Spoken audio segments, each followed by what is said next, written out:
Salut tout le monde, c'est Jérémy, je viens de rentrer de Dubaï où j'étais présent pour le lancement de la série des Poco F6 et j'ai profité de l'occasion pour utiliser le Poco F6 Pro dans différentes situations, faire pas mal de photos et de vidéos avec, et c'est pas forcément la partie qui est souvent mise en avant sur cette série de smartphones par rapport aux performances, à l'écran, la charge rapide, etc. Mais j'ai été agréablement surpris avec ce nouveau modèle. Je suis d'ailleurs revenu avec le Poco F6 que je vous présenterai très bientôt, donc pensez à vous abonner et on commence tout de suite. Concernant les caractéristiques, le Poco F6 Pro est équipé de 3 capteurs, un ultra grand angle de 8 mégapixels, un capteur principal de 50 mégapixels, le Live Fusion 800, et un capteur macro de 2 mégapixels. Je vous affiche les autres caractéristiques les concernant, et pour le selfie, ça sera du 16 mégapixels. Si on s'intéresse au capteur principal, le Live Fusion 800, celui-ci dispose d'une stabilisation optique, il ouvre à f1.6 et utilise un système appelé double ISO natif Fusion Max et le Super Pixel 2 microns. Selon la marque, ça permet de capter beaucoup plus de lumière et permettra d'avoir de bien meilleures images quand les contrastes sont forts et de nuit. Et vous allez le voir, ça fonctionne plutôt bien. L'intelligence artificielle viendra aussi aider sur ce point et j'ai pu utiliser matin au soir sans vraiment avoir de problème particulier. On pourra aussi utiliser un zoom x2 numérique qui vient donc zoomer dans le capteur principal car il n'y a pas de capteur dédié à cela. Dans ce mode-là, on perd un peu en qualité, mais ça reste utilisable si on ne peut pas se rapprocher du sujet. De façon générale, les images sont belles sur ce capteur, c'est celui qu'il faudra privilégier sur cet appareil. De jour, les images sont bien contrastées, un peu trop saturées au niveau des couleurs par rapport à la réalité, je dirais, mais c'est aussi ce que les gens préfèrent, je pense, pour ensuite pouvoir les partager directement. C'est tout de suite plus agréable quand tout est bien coloré. Même en contre-jour, parfois il arrive aussi à récupérer des détails dans la partie sombre avec le HDR, et même pendant la conférence, j'ai tout pris en photo avec ce capteur ou le x2, et c'est pas forcément une situation idéale avec la pièce tout en noir, les jeux de lumière, l'écran, et il s'en est quand même bien sorti je trouve.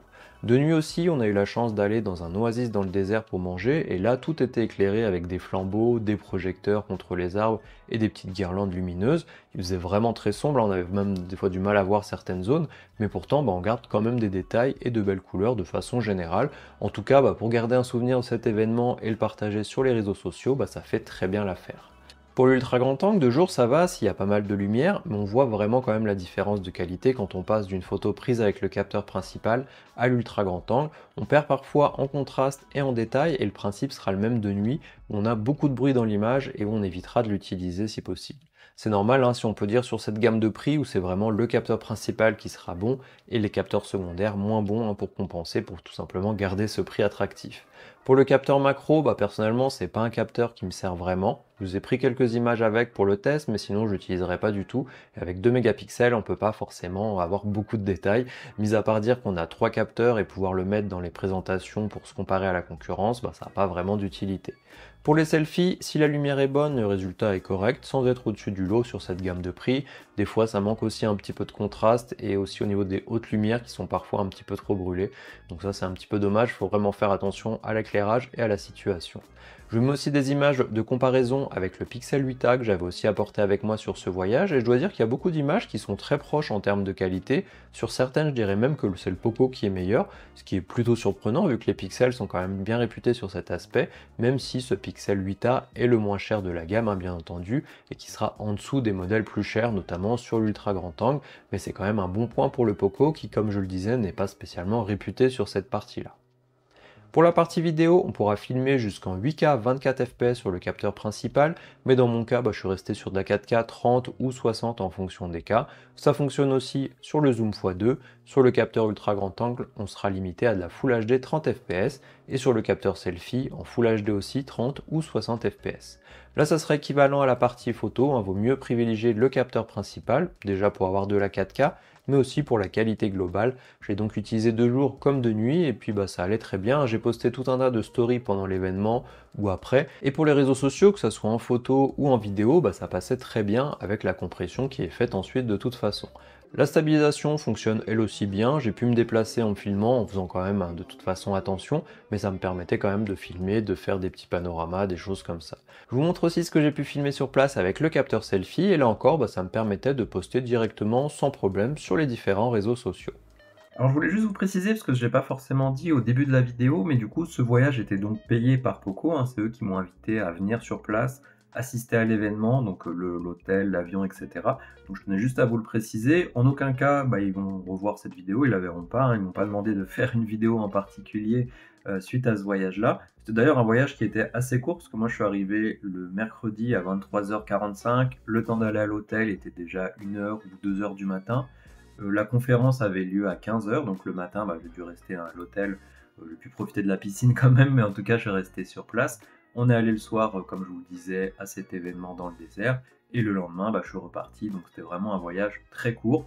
Mais voilà, je préfère le préciser. Donc cette vidéo, c'est moi qui ai choisi de la faire. J'espère qu'elle vous plaira et qu'elle fera des vues, hein, forcément, comme toutes les vidéos que je sors sur la chaîne.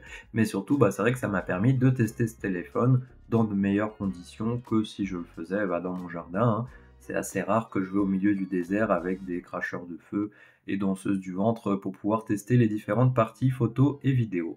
Et d'ailleurs, n'hésitez pas à me dire ce que vous pensez de la qualité de ces photos dans les commentaires. Pour l'application photo, c'est la même que vous auriez sur un autre modèle Xiaomi ou Poco utilisant HyperOS, donc vous ne serez pas dépaysé. C'est simple à utiliser, mais on peut aussi utiliser des modes plus avancés pour personnaliser les réglages si on le souhaite.